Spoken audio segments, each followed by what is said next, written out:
Estamos viendo cada día, a través de los medios de comunicación, el drama que están sufriendo millones de refugiados que tienen que abandonar sus hogares, como también lo hicieron la Sagrada Familia, como también lo hizo María y José. Actualmente hay más de 60 millones de personas que se han visto obligadas a abandonar su hogar. Esto es como si toda España y toda Portugal, toda la población de estos dos países, desapareciera y estuvieran refugiados.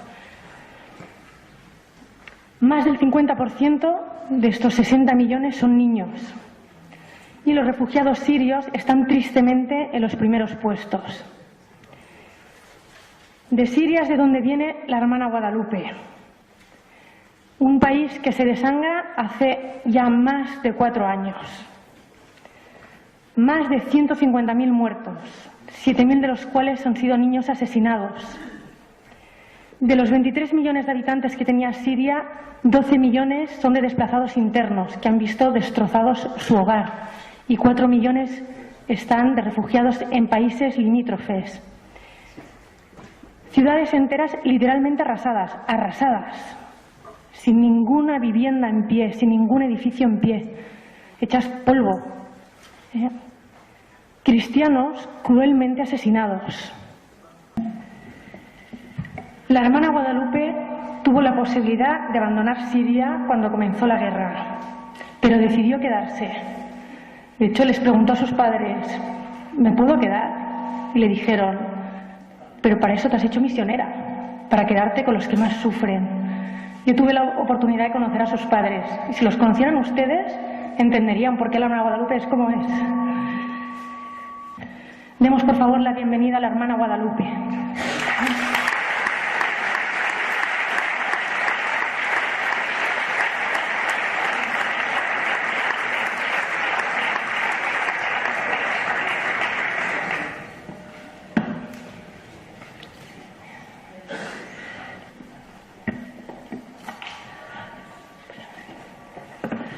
Buenas tardes, ¿cómo estén? No hablo catalán, no. 2 palabras y se me acabó. Pero bueno, solo el saludo. Muchas gracias por haber venido. Gracias a quienes nos reciben acá en el establecimiento. Gracias a la Fundación Ayuda a la Iglesia Necesitada, que me ha traído para dar testimonio. Soy la hermana María de Guadalupe Rodrigo, de apellido. Argentina. Nací en Argentina, pero de abuelo español. Mi abuelo Jesús Rodrigo nació en Tudela, Navarra. Y de hecho, mi nombre de bautismo, porque María de Guadalupe es mi nombre de religiosa, que yo tomé al recibir el hábito, mi nombre de bautismo es Ximena. Mi padre me puso este nombre por la esposa del Cid Campeador. Así que cuidado conmigo. Con mucha honra lo llevo también. Ingresé a la familia religiosa del Verbo Encarnado cuando tenía 18 años. Es una congregación argentina fundada por el padre Carlos Vuela, que fundó en el año 84 la rama masculina, en el 88 la rama femenina. Es una congregación ya extendida, aún con pocos años, extendida en todo el mundo, en los 5 continentes. Aquí, probablemente en España, hay 10 casas, 10 comunidades. Está presente la Madre Provincial, allí detrás, la Madre Salud, que se las presento a todos. Bueno, y estamos, como les digo, en los 5 continentes. Nosotros nos preparamos mucho para la misión, con la formación, con el estudio. Con 23 años a mí me destinan a la misión de Medio Oriente. El primer lugar que me ofrecieron como lugar de misión fue Belén, en Medio Oriente. Belén, Tierra Santa. Imagínense, ¿quién no quiere ir a Belén? Entonces, cuando me lo ofrecieron, dije, bueno, haré el sacrificio de ir a Belén. Y allí fui con un grupo de hermanas, ¿no? Otro grupo de sacerdotes de la congregación. Estudiamos el árabe, 2 años. Después pasé a Egipto, estuve 12 años en Egipto. 12 años muy intensos, una misión hermosísima. Tuve oportunidad de vivir en distintos países durante ese tiempo.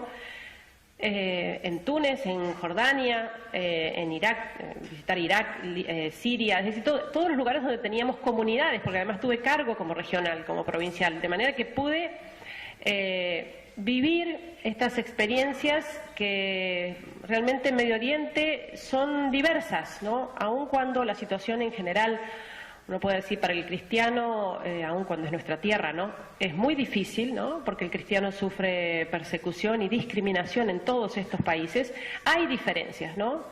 Y de hecho una de las grandes diferencias que uno podía notar allí era cómo en Siria se vivía otro ambiente, ¿no? La tranquilidad y la paz que se vivía en Siria era totalmente atípica para el resto de los países que yo había conocido.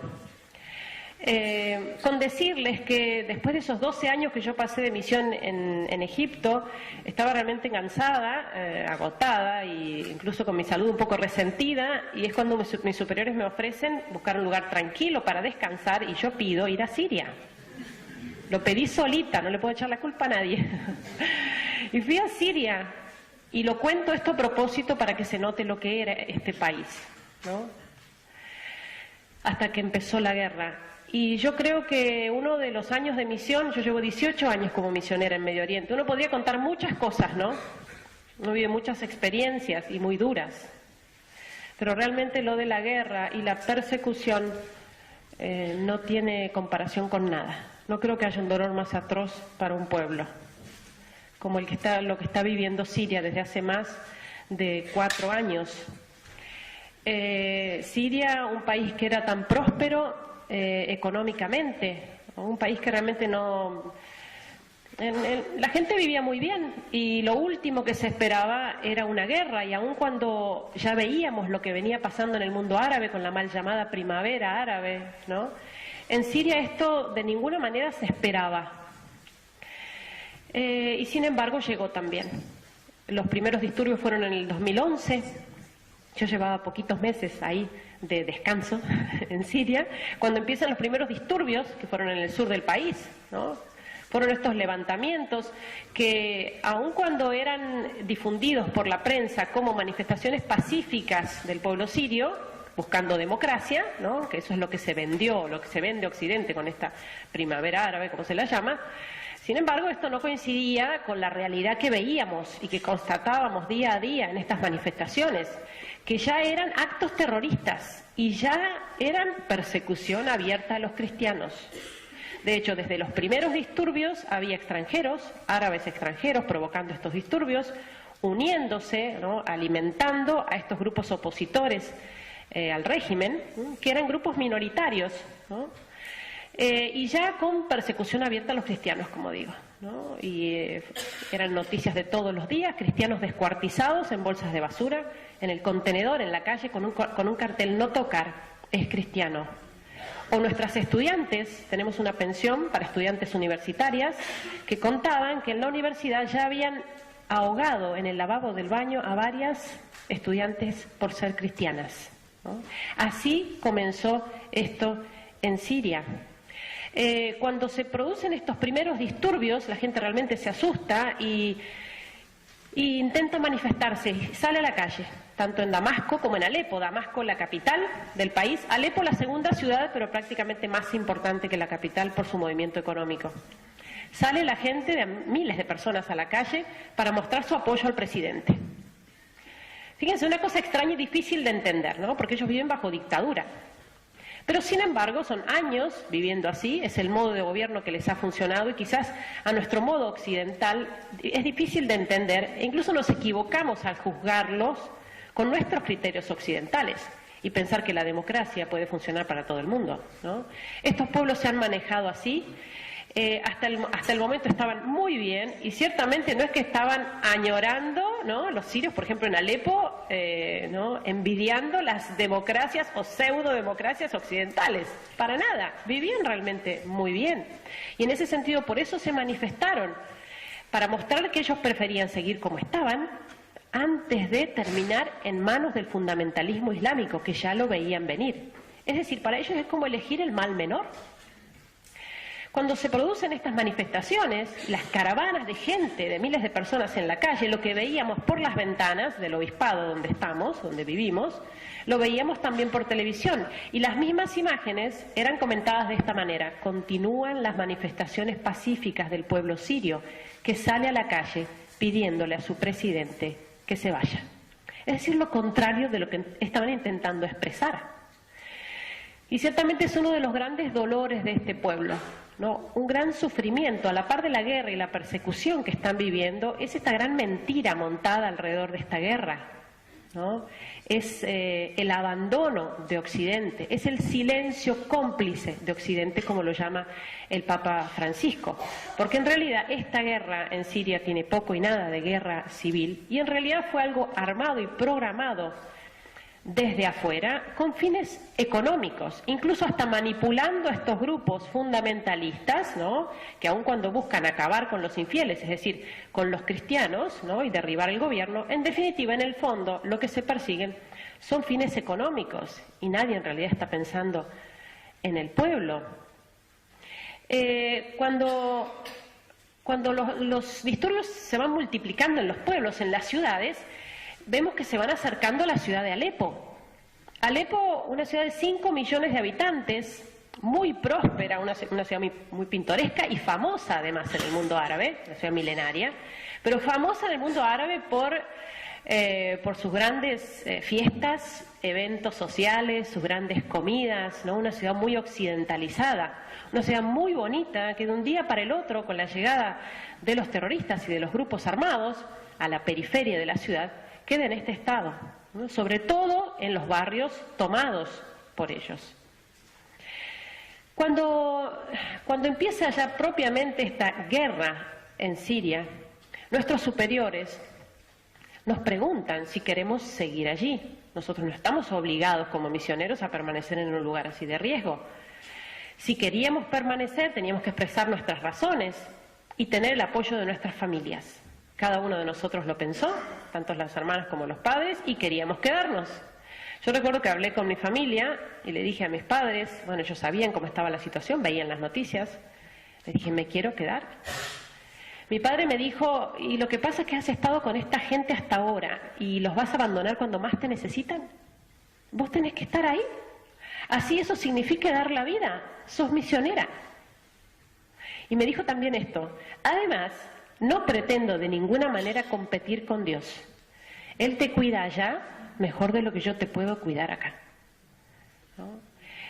Para nosotros ciertamente el apoyo de la familia y el apoyo de nuestra congregación es importantísimo, ¿no? Y el apoyo que nos damos mutuamente con los demás misioneros y misioneras, porque hay muchas otras congregaciones trabajando en Alepo y en general en Siria. Con la llegada de los grupos armados a la ciudad, se produjo lo que fue el bloqueo de la ciudad. Estos grupos fundamentalistas tomaron todas las rutas de acceso a la ciudad de Alepo, todo ese rosado que se ve alrededor de la ciudad, esa franja, fue el sitio que hicieron a la ciudad de Alepo. Aquí está nuestro barrio, Hay Shahba. Los terroristas bloquearon la ciudad completamente, y aun cuando el Ejército Nacional intentaba retomar las rutas de acceso, retomar el control, no lo logró hasta pasado un año. Fue prácticamente 1 año y medio que la ciudad de Alepo estuvo bloqueada. Es decir, nadie salía y nadie entraba, y nada salía y nada entraba.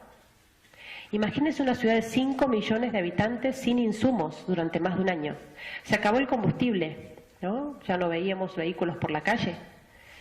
Se acabó el gas, las garrafas de gas, y gente que lo tenía todo, esta gente que vivía tan bien ese nivel de vida tan alto, salía a la calle y arrancaba ramas de los árboles para cocinarse algo para comer. Luz, agua, hasta el día de hoy es un terrible problema. Tenemos 1 hora de electricidad por día o 2. ¿Cuándo tenemos electricidad? Porque ahora, en este momento, en Alepo llevan 50 días sin electricidad. El agua llega 1 vez por semana o cada 10 días por unas horas. Pero la época esa del bloqueo, que fue ese año, fue terrible, ese primer año, imagínense lo que era la entrada de alimentos, es decir, los alimentos que no entraban. Todo lo que son alimentos perecederos que entran del campo, uno no se lo pregunta mucho, ¿no? Cuando va al supermercado o va a la verdulería, pero todo eso entra del campo a las grandes ciudades. Verdura, carne, frutas, todo se acabó. Y estuvimos sobreviviendo como pudimos. 5 millones de personas, a arroz, fideos y enlatados, lo que quedaba en los mercados. La gente decía, nos están dejando morir de hambre y de sed, mientras el mundo no lo sabe, porque nunca en ese año y medio Alepo fue noticia. Y estamos en la era de las comunicaciones. No son cosas casuales, ¿no? O errores, ¿no? Que se les pueden pasar, ¿no? Una ciudad tan grande y tan importante como Alepo, sin insumos durante más de un año. Pero sumado a esto, el ataque permanente, porque estos grupos fundamentalistas llevan adelante una guerra muy sucia, disparando directamente contra los civiles. No hay barrio en la ciudad de Alepo, donde vivimos, no hay barrio libre de los ataques. No hay lugar seguro que uno diga, no, aquí no van a disparar, porque aquí hay un hospital, o porque aquí hay un colegio, que aquí hay niños. Por supuesto, el primer blanco son los barrios cristianos e iglesias. Pero el ataque es permanente y llevamos así más de 4 años. Pensemos que un país como Siria, que tiene 21 millones de habitantes más o menos, ya tiene 12 millones de refugiados, es decir, más de la mitad del país que tiene su casa en este estado, como lo ven en la fotografía. ¿Cómo se soluciona esto? Y cuando se habla del tema refugiados, ya estamos hasta acá del tema refugiados, de los que llegan, que van, que vienen, que los recibimos, que no los recibimos, tenemos que saber que recibir refugiados y abrir fronteras no es la solución. Es poner un parche, es tapar agujeros. Hay que ayudarlos, por supuesto que hay que ayudarlos, pero tenemos que saber que no estamos solucionando el problema cuando recibimos refugiados. Porque hasta que no se cierre el grifo, hasta que no se cierre la fábrica de refugiados, que es la guerra y la persecución, los vamos a seguir teniendo por todos lados. Son millones y millones, no solo en Siria, sino también en Irak. Y por eso el llamamiento contundente de la Iglesia, ¿no?, que ha alzado su voz desde el comienzo en este conflicto, denunciando el abastecimiento, el financiamiento de esta guerra, ¿no? Tanto el Papa Francisco como los obispos de Siria, de Irak, hablan fuertemente de esto, diciendo basta de apoyar a los grupos terroristas, basta de vender armas, basta de vender armas a la oposición moderada, porque la oposición moderada no existe en Siria. Y pensemos qué fácil sería acabar con todo esto si se detuviera la venta de armas, ¿no? No se debería llegar a la última opción, ¿no?, que incluso la Iglesia no descarta como última opción, que es la intervención militar. Pero lo cual debe hacerse, como dice la Iglesia también, debe hacerse por medio de una coalición internacional en el seno de la ONU, en coordinación y acuerdo con los gobiernos de turno. Es lo lógico, respetando y coordinando, ¿no?, la intervención militar con los gobiernos de turno de Siria y de Irak. Cualquier tipo de ataque unilateral sigue siendo ineficaz y, por otra parte, aumenta la confusión y el desastre. Este tema de los refugiados tenemos que tenerlo claro, porque también está siendo usado. Y a veces nosotros, en lugar de practicar la caridad, practicamos el buenismo. Eso no es caridad. Y no se trata de discriminación, se trata de pensar que lo lógico sería que países tan ricos como por ejemplo los países del Golfo, que son países islámicos, en lugar de enviar millones de euros a Europa para construir iglesias, para construir mezquitas, podrían abrir sus fronteras y recibir a los millones de refugiados musulmanes, que podrían adaptarse muy bien en su propio país, sus propios países y en su propia cultura y religión. Y sin embargo se exige a Europa abrir las puertas. Fíjense cómo este tema también está siendo manipulado.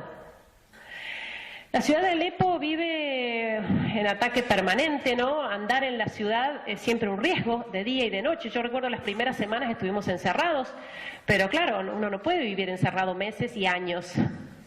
Entonces se nos hizo una cosa, digamos, habitual, normal, salir a la calle con mucho cuidado, ¿no?, siempre corriendo, ¿no?, de aquí para allá, atentos a los ruidos, la caída de proyectiles, de misiles, los tiros son permanentes.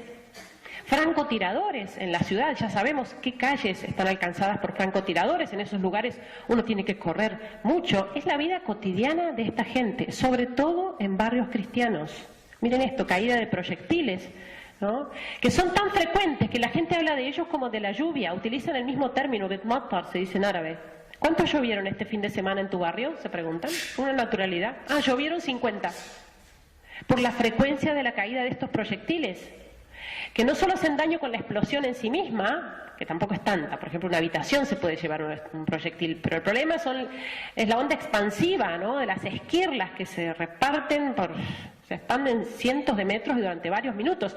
Y por eso uno cuando anda en la calle siempre tiene que estar muy atento. Nosotros ya distinguimos este tipo de explosión especialmente, ¿no? Y ya sabemos que con este ruido uno sabe que tiene que correr y esconderse detrás de algo sólido, protegerse detrás de algo sólido para que no le lleguen las esquirlas que producen más heridos y más muertos. Y esto es realmente tan frecuente en la ciudad que la asistencia sanitaria se ha hecho totalmente ineficaz, o sea, está colapsada. Imagínense que los hospitales no dan abasto y están siendo atacados también. Cuando se producen una de estas explosiones, que es una detrás de otra, ya no vemos ambulancias, hace mucho tiempo que no las vemos. Lo que vemos son los camiones que llegan para juntar restos humanos, con esas bolsas de basura enormes, esas negras, y a juntar todo lo que queda desparramado, una cabeza, una mano, un brazo, un pie. Eso, un nudo al camión, eso va todo a la morgue. Rápidamente se limpia la calle, se alisan los escombros, porque tenemos el problema de las pestes y las enfermedades. Inmediatamente se limpia la zona y ya a la hora la vida continúa, porque probablemente una hora después cae otro proyectil. Después, si alguien quiere reconocer víctimas, buscar familiares, ¿no?, tiene que ir a la morgue y abrir bolsa por bolsa para encontrar algo de la persona que busca, como lo hemos tenido que hacer. Los sacerdotes nuestros lo han hecho más de una vez. Nosotros en particular hemos sufrido muchos ataques muy cercanos, ¿no? En ese sentido uno ha visto pasar la muerte muy de cerquita, ¿no?, por diferencia de metros o de minutos. En concreto, uno de los ataques más fuertes que tuvimos fue a 50 metros del obispado, donde estamos, de la catedral. Esta foto está tomada desde la terraza de nuestro edificio. Y fue la caída de un misil que cayó aquí detrás. Fíjense cómo los camiones ya han alisado el terreno. El cráter ya está tapado. Esta es la ciudad universitaria. Aquí había una gran arboleda, negocios ambulantes, carpas de refugiados, todo voló con la caída de un misil. No proyectil, misil que se llevó 400 muertos y cientos de heridos. Fue a la 1 del mediodía. Yo en ese momento estaba subiendo a la terraza, en el 4º piso, salía a la terraza cuando uno de los sacerdotes de abajo me llama y le digo: padre, ya vengo, son 2 minutos. Veo el lavarropas, que lo tenemos ahí en la terraza, en una habitación pequeña. Veo el lavarropas y vuelvo. Y el padre me dice: no, hermana, venga, baje. Santa obediencia, cerré la puerta, bajé y hice apenas unos pasos hasta donde estaba el padre, que cae el misil. El estruendo fue terrible, espantoso, y eso que estamos acostumbrados a las explosiones, que son constantes, cada 5 minutos, pero esto fue terrible. Y si me hubiera agarrado en la terraza probablemente no estoy contándolo hoy. Los sacerdotes salieron a la calle inmediatamente para asistir a las víctimas, la gente ingresaba con los heridos a la catedral, que se dañó mucho. Nosotros intentando ubicar a nuestras estudiantes, como les dije, tenemos pensión para estudiantes universitarias. Nos faltaba una. Y en eso la encuentro sentadita en un banco de la catedral en medio del caos y de la confusión. Y cuando me acerco, ella gritaba que le dolía el brazo. Y bueno, digo: bueno, te habrás quebrado, no es nada. Para aliviarla le saco el abrigo y ahí me doy cuenta, cuando al sacarle el abrigo, que de la espalda le salía un hierro. Tenía un hierro clavado en la espalda. La llevamos al hospital con mucha dificultad a encontrar un vehículo, el sacerdote la pudo confesar, entró al quirófano y la salvaron. El hierro le había atravesado el omóplato y le había perforado el pulmón, se estaba asfixiando. Se llama Hedra. Y estoy contando un caso de un herido, de una sola explosión. La gente ese mismo día ya estaba en la catedral juntando escombros, preparando una habitación, una sala en el obispado para celebrar la misa. Desde ese día se duplicó prácticamente el número de gente en la misa. Qué distinta la reacción, ¿no?, de cuando sucedió esto, por ejemplo, en París, este atentado espantoso, ¿no?, que sucedió en la ciudad de París. Yo estaba en Argentina, me dolía escuchar las noticias cuando se decía: la gente ahora tiene miedo de ir a las iglesias. A estos cristianos no los para nadie. Y sufren mucho, rezan mucho. Sufren más todavía y rezan más todavía. Hace falta una gracia más grande, hay que pedirla. Los persiguen, son más fuertes. Iglesias destruidas. Miren algunos de los nuestros. Sima, 20 años. Estudiante universitaria, fallecida en una de estas explosiones. Nur, también entrenadora de básquet cristiana, fallecida por la caída de proyectiles. Esta señora, fíjense, esta mujer cristiana, en un pueblo ya tomado totalmente por el Estado Islámico, atada a la columna para que todo el que pase la golpee hasta que ella pida convertirse al Islam y reniegue de Jesucristo, y no lo pide. Pongo esta foto por poner de lo más suavecito, ¿no? Por no ser morbosos. Ustedes saben lo que están haciendo con los cristianos. Atrocidades, y todos los días. Decapitaciones, no cuando se ve un video, no cuando sale un video, sino que hay decapitaciones todos los días, con video, sin video. Niños enterrados vivos por ser cristianos, sepultados vivos a la vista de sus madres, o crucificados. Es decir, como para hacernos una idea de lo que está pasando allá, tratemos de pensar que esto que sucedió en París, ¿no?, que fue ese día, fue un día viernes, lo recordarán, ¿no? Yo estaba en Argentina, me impresionó la conmoción, ¿no? La reacción del mundo entero, no se hablaba de otra cosa en los medios, en todas las parroquias rezando por ellos, por los familiares de las víctimas, un minuto de silencio aquí, otro minuto de silencio allá, banderita de Francia, los perfiles, y yo pensaba en los nuestros, porque tratemos de hacer un ejercicio práctico así, una suposición, que lo que sucedió el viernes, ese viernes en París, supongamos que sucedió de nuevo el sábado, tratemos de imaginar, ¿no? Semejante conmoción en el mundo por lo que sucedió ese viernes, supongamos que sucedió el sábado de nuevo. Imaginen lo que hubiera sido en la misma ciudad de París, otro atentado de esas dimensiones. Y el domingo de nuevo, en la misma ciudad. Y el lunes, y el martes, y el miércoles, multipliquemos por 4 años. Eso es lo que viven nuestros hermanos en Siria. No estoy minimizando lo de París, por Dios. Simplemente tratando de hacer tomar conciencia de lo que se está viviendo allá. Ellos dicen, lo que pasa es que antes estábamos tan entretenidos con las cosas del mundo que nos estábamos olvidando de las cosas importantes.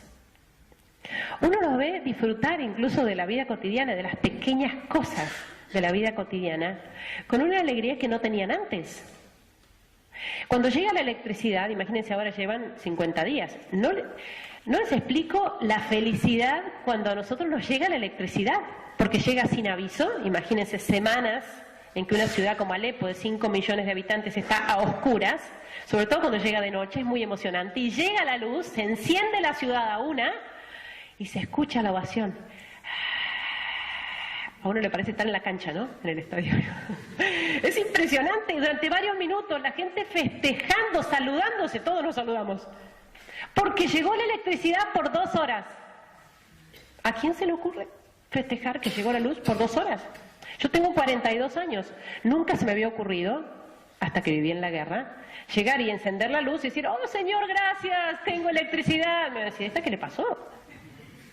O cuando llegue el agua, más todavía, porque imagínense, el agua llega cada 10 días, o sea que cada 10 días uno se puede bañar, y entonces bañarse es un acontecimiento para uno y para todos los demás, imagínense. Y entonces cuando uno llega, que se ha podido bañar, llega a la parroquia y lo dice, felicítenme porque hoy me bañé, felicitaciones, y todos nos saludan por haberse bañado. En verano nosotros pasamos temperaturas de 50 grados de calor, no tenemos heladera, el agua que tenemos guardada se calienta. Y cuando uno tiene mucha sed, no sé si lo habrán experimentado, uno tiene mucha sed y toma agua caliente o toma agua tibia, no se le pasa la sed. En Alepo hemos pasado mucha sed. Entonces no les explico lo que es un vaso de agua fresca en verano. No estoy hablando de Coca-Cola, ¿eh? Un vaso de agua fresca. ¡Qué felicidad! Eso vemos en ellos.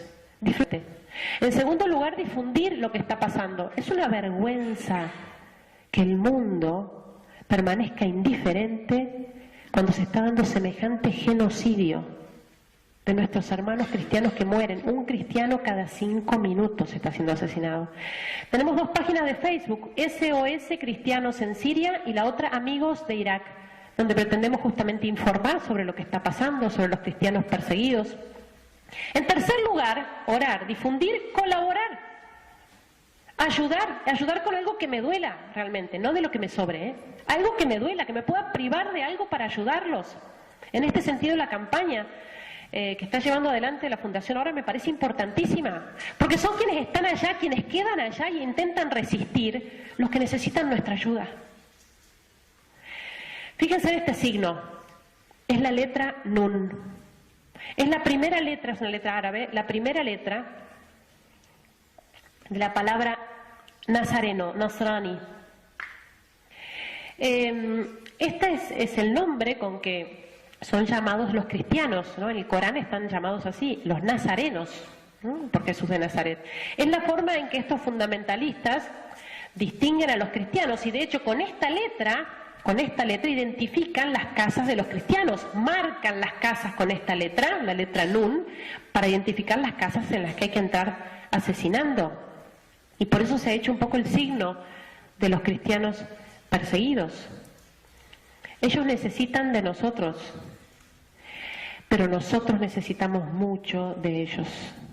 Yo creo que los mártires están haciendo realmente desastres en Occidente, sacudiéndonos unos cachetazos impresionantes a nuestro cristianismo dormido, tibio, cómodo o acomodado, porque a veces estamos acomodados con el mundo. Lo que viven ellos allá no es una cosa extraordinaria. Oh, impresionante, los persiguen, tienen que dar su vida y están dispuestos a darla. Están viviendo el Evangelio. Están viviendo el Evangelio, nada nuevo, no hay páginas agregadas. Es el mismo Evangelio que leemos nosotros y que tendríamos que vivir. Os perseguirán. Si yo no siento eso en mi vida, si realmente mi comportamiento como cristiano no implica para mí una confrontación, un choque con el espíritu del mundo, entonces algo anda mal. Vosotros no sois del mundo, dice nuestro Señor. Si yo estoy tan acomodado con el mundo, entonces algo anda mal. Entonces, en ese sentido, tenemos que tomar fuerza de los cristianos perseguidos. Nosotros no sufrimos persecución cruenta en nuestras sociedades, pero sufrimos cruel persecución también, muy sutil, pero cruel. Están minando la familia, están atacando la vida, el orden natural, y nosotros calladitos como pollitos mojados. ¿No? Que hagan, que digan, como quieran, ¿no? Respeto humano, eso se llama respeto humano. No podemos negociar estas cosas. Es como decirle a Jesucristo que lo vamos a dejar encerradito en la iglesia. Ahí adentro vengo, te visito, te amo, Señor, con todo mi corazón, pero paso el umbral de la iglesia y no te conozco, lo niego en mi comportamiento. Entonces que los cristianos perseguidos nos den esa fuerza que necesitamos para manifestarnos como cristianos. No significa esto salir a hacer protestas en la calle con carteles, significa que mi comportamiento, mi forma de ser sea la de un cristiano, mis criterios, mi forma de pensar. Que se me note ya de lejos, este es cristiano, le sale por los poros la fe que tiene. En una conversación, este es cristiano. La moral que vivimos, vivirla sin miedo, a los jóvenes, que no tengan miedo, que nos han hecho creer que vamos en contramano. No vamos en contramano.